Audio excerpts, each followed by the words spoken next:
Welcome back to this channel for practice problems for actuarial exams. My name is Krzysztof Ostaszewski. You can find information about me at smartyurl.it/Jedi.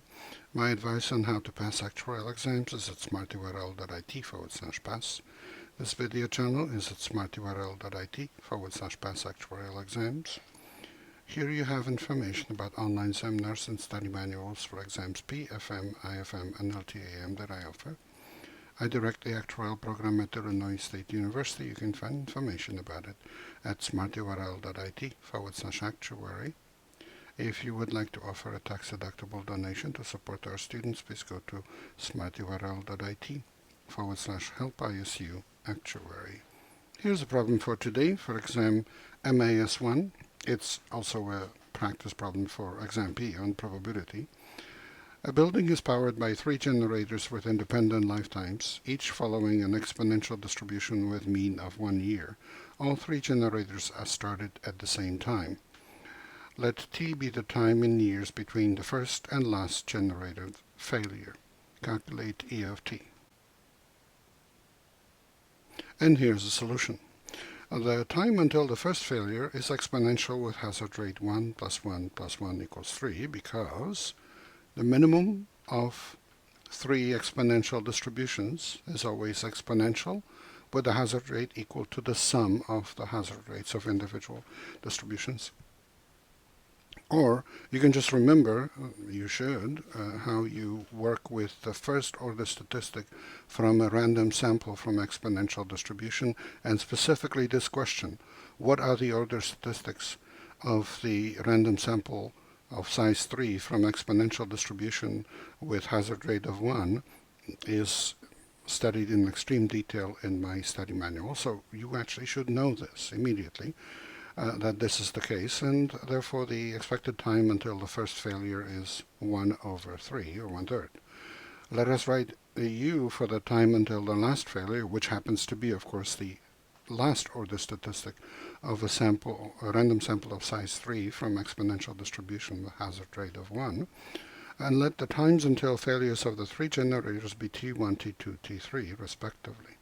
Then f sub u of u is the property that u is less than or equal to u. But if u is less than or equal to u, that means that every single one of T1, T2, T3 has to be less than or equal to u. And this has to happen simultaneously, so it's an intersection of those 3 events, and property of intersection is a product of probabilities because they are independent. So this is property of T1 less than or equal to u times probability of T2 less than or equal to u times probability of T3 less than or equal to u. And what is the cumulative distribution function of exponential distribution with hazard rate of 1? Well, it's 1 minus e to the minus u. So this quantity is cubed. Then the survival function of u is therefore 1 minus the cumulative distribution function. So 1 minus 1, minus minus, so plus 3 e to the minus u, minus 3 times e to the minus u squared, plus e to the minus u cubed. And the ones cancel out. And this is 3 e to the minus u minus 3 e to the minus 2u plus e to the minus 3u. And the expected value of u is, of course, the integral of the survival function, because that's the standard way you should be calculating expected value on the test. If you're calculating expected value in any actuarial exam and you're not using the Darth-Vader rule, or you don't know the answer immediately just by looking at it, then you're doing it wrong, because it's very rare that expected value is calculated the standard way. But it does happen for some very simple discrete distributions, so maybe. Well, this is not a discrete distribution, so clearly Darth Vader is your friend.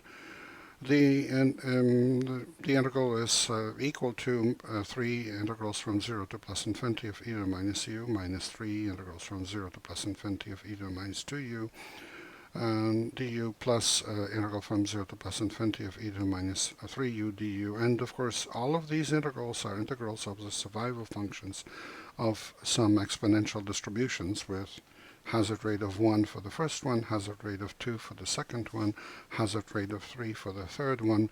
And obviously we don't need to calculate the integrals to get those expected values because we know them. So it's 1 for the first one, 1/2 for the second one, and 1/3 for the third one. And 3 minus 3/2 is 3/2, so this is equal to 3/2 plus 1/3, which is 11/6. And the expected value of t, and the difference between the largest order statistic and the smallest one, is 11/6 minus 1/3, which is 11/6 minus 2/6, which is 9/6. And that's 1.5. Answer C. Please remember this is copyrighted material. The problem itself belongs to the Casualty Actuarial Society. The solution is mine. Good luck in your studies and good luck on the test.